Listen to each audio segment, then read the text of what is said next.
1,000, 10,000, or 20,000? How many think 2? How many think 20? They're all going for the middle option. There are 8,831 churches, thereabouts, in the Presbyterian Church of USA. 1,027 of them are now Matthew 29 churches.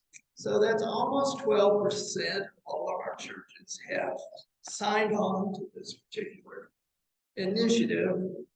The goal that the national church had set was 20%, so not to that goal yet, but over 1,000 churches is a pretty good initial showing here.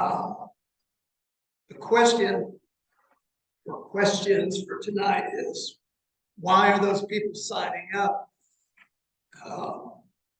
Why did we sign up as a church? And most importantly, I guess, what is this going to mean for us collectively as First Presbyterian, and potentially for all of us as individuals as we think about our own discipleship, our own faith commitments, and our own desire to put our faith into action in the world. So you've got 2 handouts on the table there. We're going to use the one first with the color logo on the top. This is the Matthew 25 logo that somebody dreamed up. You may know there are 3 pillars to Matthew 25. Congregational vitality is one. Addressing structural poverty is another. Addressing systemic racism is a third. So the 3 interlinked pieces of this logo are to represent those 3 features, and they're all linked together. This is an initiative of the National Church. It came about as a result of our General Assembly meetings in 2016 and 2018. All 8,800 plus churches sent representatives. We're able to send representatives to General Assembly. We're kind of a democratic organization. And then at General Assembly, a lot of things get figured out. Among them, how are we going to respond to the issues of the day? So I was not at those General Assemblies, but I assume that the people who were looked around at the world in 2016 and 2018, and they saw what we've all been seeing. Lots of inequality in our society. Lots of violence in our society, much of that violence racially tinged or motivated in some way. And congregations that are in an ongoing struggle to remain vital and to make sure that the life of the congregations remain vital. So you can see where these 3 pillars would come to people's mind as something we need to be working on. So this comes forward from General Assembly, and it comes down through mid-councils, synods, presbyteries, 2 local churches. And it comes as an invitation. And I want to focus on that word for a minute, because these are big goals. These are big things to address. When Congress passes legislation, they often do this. They cite very big goals, and they turn it over to the locals and say, you guys figure it out. By the way, we're not giving you any money. And we call it an unfunded mandate. In the church, we call it an invitation. So it has some of the same qualities, but actually there is a big difference between an invitation and a mandate. We have a wonderful story in the Bible of Jesus inviting people to a feast. And it turns out that a lot of those people who got invited had better things to do, and they didn't show up at the feast. So we have a lot of things to do as a church. But we're being invited to this particular feast at this time, and our session in May, it's been mentioned, decided that we're going to try to show up and do the work that's ours to do as part of the larger body. You know, having 8,000 churches, having 1,000 signed up for this cause, that's a good thing, right? We're not pulling the whole load here. We're doing our part as part of the larger public witness of the church on these issues. So, session debated a couple of years before we said yes to this. You know, one of the things that held us back a little was, look, we're already doing a lot of things. Will this really change it? That still remains to be seen. But in our statement, we started there, saying we have a long history of working on these kinds of issues. We know that history is 150 years worth of history now, having celebrated over the last month here. We used a framework of awareness, relationship building, and commitment to anchor what we said we wanted to do. There's been a lot of awareness building through our ed offerings, BC Reads, MX last fall, etc., and lots of other things, FBC Reads. And there's a hunger, I think, for a lot of people who've been part of that to get on to the action purpose, to the commitment. And the reality is that God is a powerful God, but God's not a puppet master God, at least the God we're worshiping. If the kingdom is going to be built, God's people have to do the kingdom building. And so again, it's to us to figure out what this is going to be.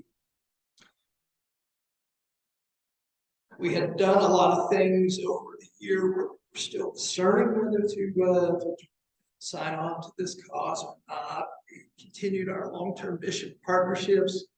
We give about 10% of our total church budget to mission. That's a great commitment of this church, a biblical tithe, if you will. We added a couple new mission partners this year who explicitly work with marginalized group in our community. The Rescue Mission is one, and Isaac is another. Works with refugees and immigrants in our community.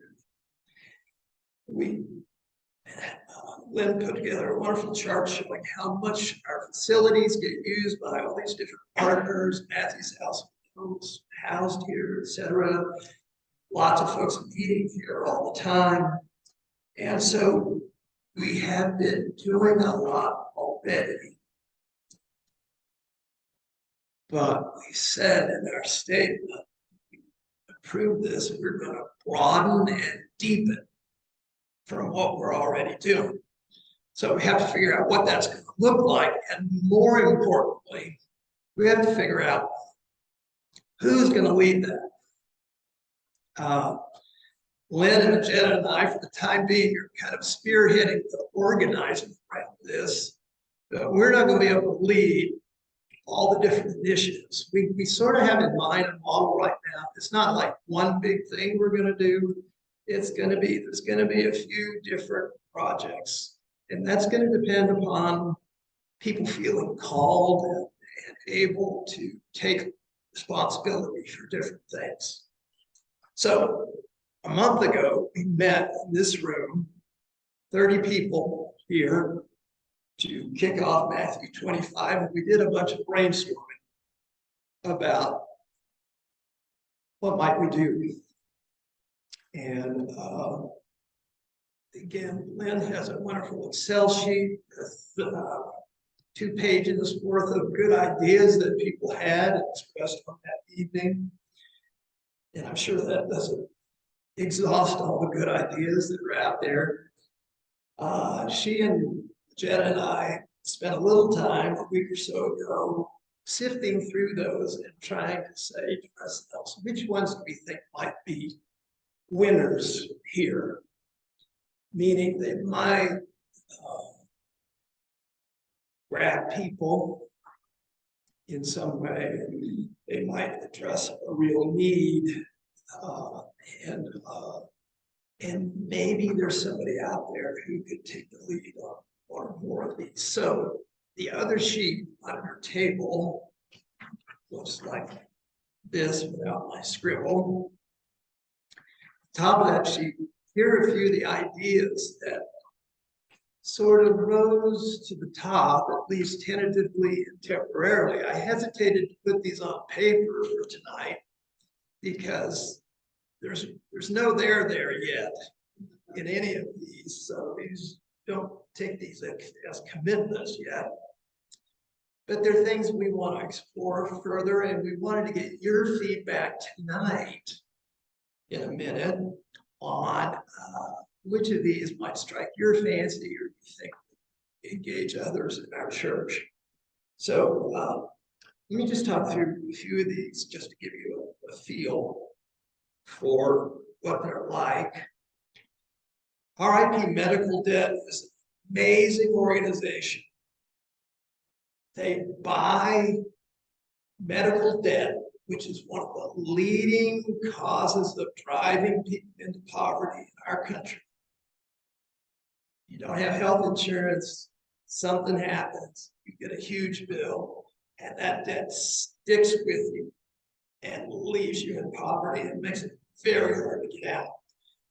They target people in that situation in a way through no fault of their own, right? It's just a difficult scenario for people. And they've figured out the math on this. Hospitals, when there's debt, assign that debt to debt collection agencies, and there's a financial calculation. And somehow the way it all works out is for every $1 that gets donated to RIP Medical Debt, they can retire $100 of debt, 1 to 100. If our church put up $10,000, we could erase, is it $1 million, 10 million? I don't know. I don't know multipliers here. A lot. And it just so happens that the co-founder of that organization just joined church. They're members, right? I'm going to have coffee with them tomorrow morning. That's going to be part of our reconnaissance, figuring out is there there for us in that. Mentoring, befriending first generation CSU students. Many of us would like to believe that we could have a stronger connection with CSU with the students there. There are some things that happen, I know, particularly with international students.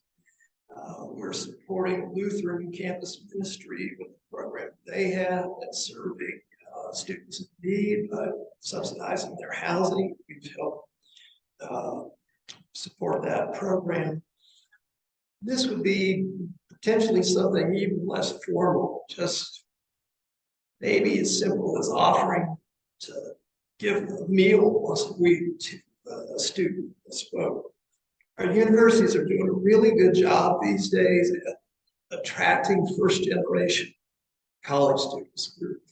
We're getting them in the door, but often once they get in the door, they struggle. And they struggle because there's nobody at home as a backstop for them financially. And so with books and tuition, things add up. And the loans they're getting, grants they're getting aren't enough. They're working one job, 2 jobs, 3 jobs, and trying to juggle that with school. It's just an impossible scenario. So Jed has to go meet with Lance Shoes, the student affairs person who came to talk to us last year, and see if there's a there on this front, some way we could be of help. One of the ideas that came out of the brainstorming, I like, we're here in this beautiful national setting, but there's a lot of folks who don't get out into that much, underserved students. This would be theoretically younger students, elementary, junior high, high school, junior high is important. So thinking about that, and we have some pretty accomplished naturalists, environmentalists in our congregation who might want to help take the lead on something like that. This next one here, the fourth bullet down on your sheet. Training and advocacy. Advocacy can be a dirty word for a lot of Christians. It's politics. No, we're not supposed to do politics. So if that is true, how the heck do you think affordable housing is going to get solved? Is it going to get solved by more charitable work alone? I don't think so, right? At some point, public policy has to kick in. And advocacy is about, here's some things that we think ought to be happening in that realm, and you need to be able to talk to like officials, to staff, people who run public programs, and help make the case for programs that are going to serve folks who need affordable housing. I'll give you just one other example. Think about poverty. This morning's New York Times had an article. The child poverty rate. Since 1993, the child poverty rate in the United States did not go up. It was cut in half. We have, percentage-wise, half as many children in poverty today, in 2022, than we had in 1993. That's a pretty amazing statistic. The article was about, well, how did that come to be? I mean, part of the article was about, why don't we pay attention to good news like that when we have it, right? We've kind of always been bemoaning more inequality or whatever.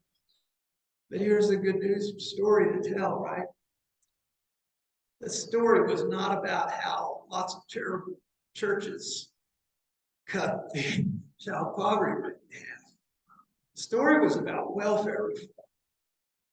I'm writing a book right now. Welfare reform is part of the story of my book. And when I was studying that when it was first rolling out, everybody was really worried about the impact of welfare reform on children, because we were going to be sending single moms mostly off of welfare rolls into work.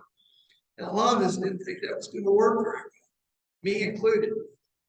And there were a lot of rough patches, and it wasn't a perfect thing. It's not a unmitigated success story, but it is a big part of the story of why the child poverty rate has been cut in half, and for two reasons. One is very conservative and one is very liberal. And the reality is that welfare reform, in order to get passed, had to wed those two pieces to get everybody behind it so they could actually pass legislation. You remember, it was Bill Clinton's idea, and a lot of liberals just blasted him and said this is horrible because of the work requirement, right? Well, the work requirement has, and the supports that were provided, that was the liberal side, right? We require you to go off welfare and get a job, and we're going to pay for your child care, and we're going to pay for this and pay for that. Pay for training if needed, etc. Again, that was kind of messy how that all worked out. It wasn't perfect. But they succeeded in moving a lot of those single moms into the workplace, and many of them were able to become more self-sufficient, rose out of poverty. The conservatives were right about that possibility.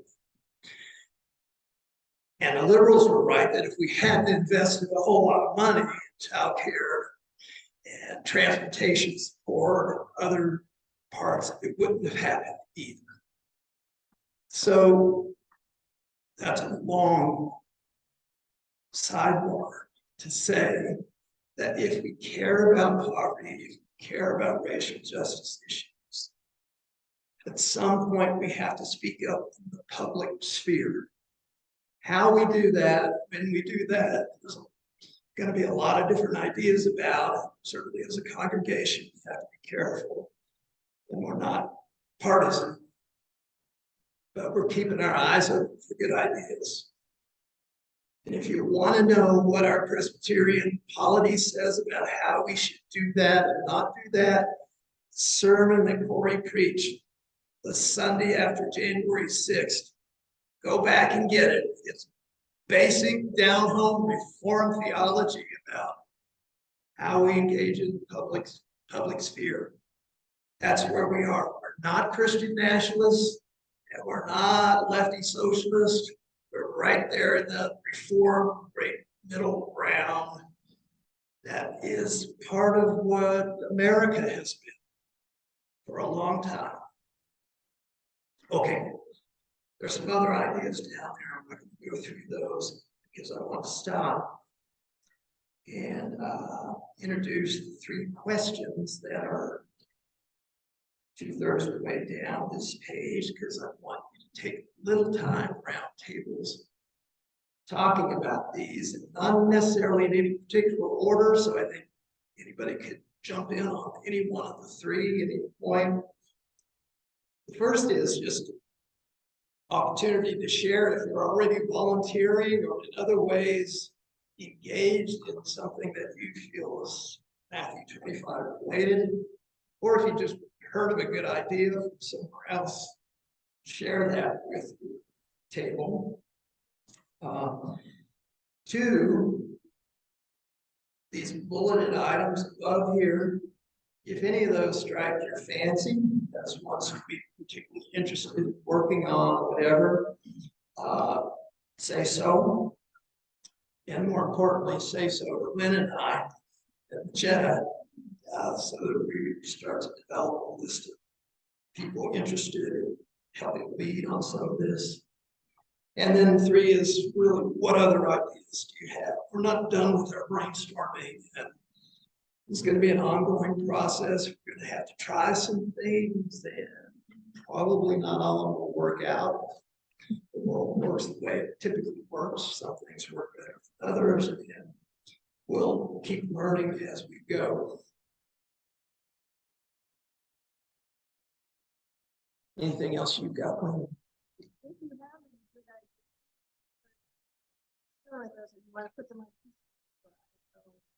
Add them to the 71 ideas. You have to run an Excel spreadsheet. I sent it out to a number of you, that spreadsheet, but if you didn't get a copy and you email me, I would be more than happy to send you the whole master list so you can see what we're all thinking about. What we're thinking about. First, before you start, questions on anything I said or anything that's unclear, or any challenges you want to make to anything I just said?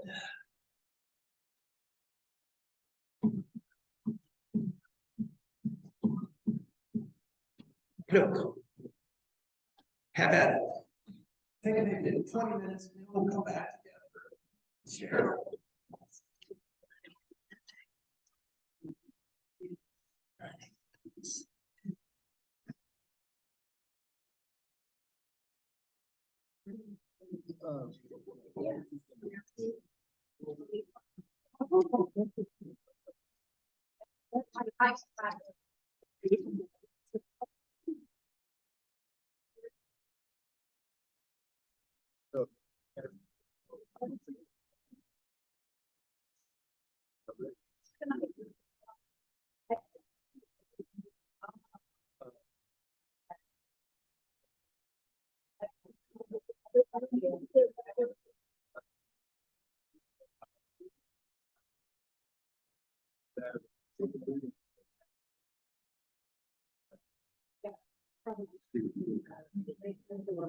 Once you get it,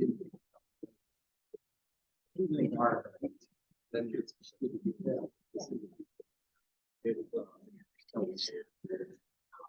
it's Yeah.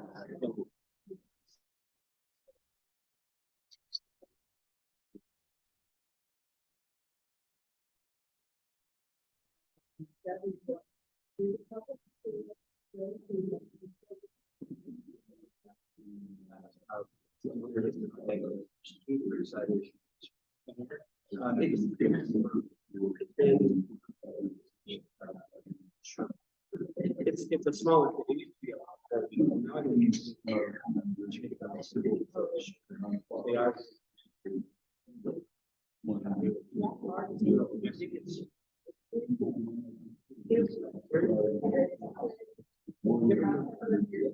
Yeah.